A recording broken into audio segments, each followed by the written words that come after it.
Hello friends, आज हम पढ़ेंगे निरुबस्ती व्यापद।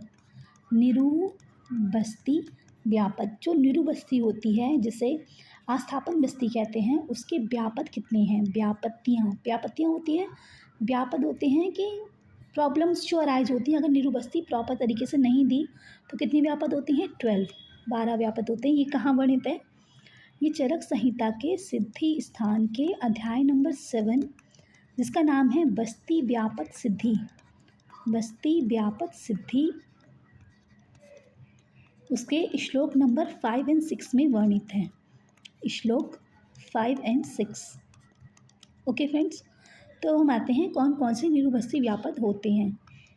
तो सबसे पहला निरुबस्ती व्यापद है अयोग हो जाना। निरुबस्ती का अयोग हो जाना।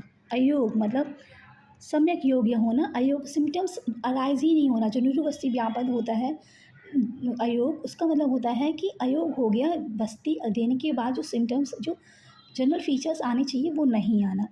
अतियोग हो जाना सेकंड है। अतियोग, अतियोग मतलब बहुत ज़्यादा ही निरुबस्ती में क्या होगा? विरेचन होगा। बस्ती बाहर आएगी तो मल के रूप में बाहर आएगी, तो अतियोग हो जाना। उसको बहुत ज़्यादा अतियोग हो रहा है बस्ती का, तो उसे कहते हैं सेकंड अतियोग है। अतियोग जो है वो निरुबस्ती व्यापद है सेकंड। थर्ड है क्लम। क्लम मतलब बिना परिश्रम की थकावट होना, ये होती है। फोर्थ है आद्यमान। आद्यमान मतलब होता है ब्लॉटिंग होना, पेट का फूल जाना, ये भी निरुबस्ती व्यापद है। फिफ्थ है हिक्का। हिक्का पाना, हिक्का निरुबस्ती व्यापद है। सिक्स है हृदय प्राप्ति। हृदय में बस्ती का चला जाना, इतनी बस्ती का इतना तीव्र हो जाना कि वो हृदय तक चली जाती है। सेवन्थ है ऊर्ध्वगमन। ऊर्ध्वगमन, बस्ती दी है तो मल मार्ग से निकलनी चाहिए, यानी कि गुदा मार्ग से निकलनी चाहिए, लेकिन वो ऊर्ध्वगमन हो जाता है बस्ती का, ऊर्ध्व मार्ग से निकलने लगती है। प्रवाहिका हो जाना, यानी कि कॉन्स्टिपेशन कहते हैं प्रवाहिका को, एक मोटा मोटा कह सकते हैं प्रवाहिका मतलब कॉन्स्टिपेशन।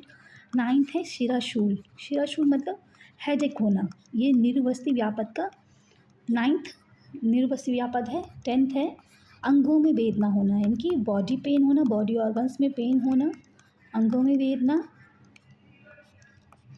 नेक्स्ट क्या है?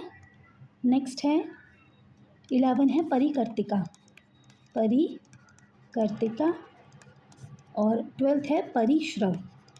परिश्रव। ओके, तो इस तरह हमने 12 निरुबस्ती व्यापद देखे। ओके फ्रेंड्स, तो ये थे 12 निरुबस्ती व्यापद आचार्य चरक के अनुसार। Thank you guys, have an Ayurvedic day. Do subscribe the channel, hit the bell icon, comment, share and like. Thank you.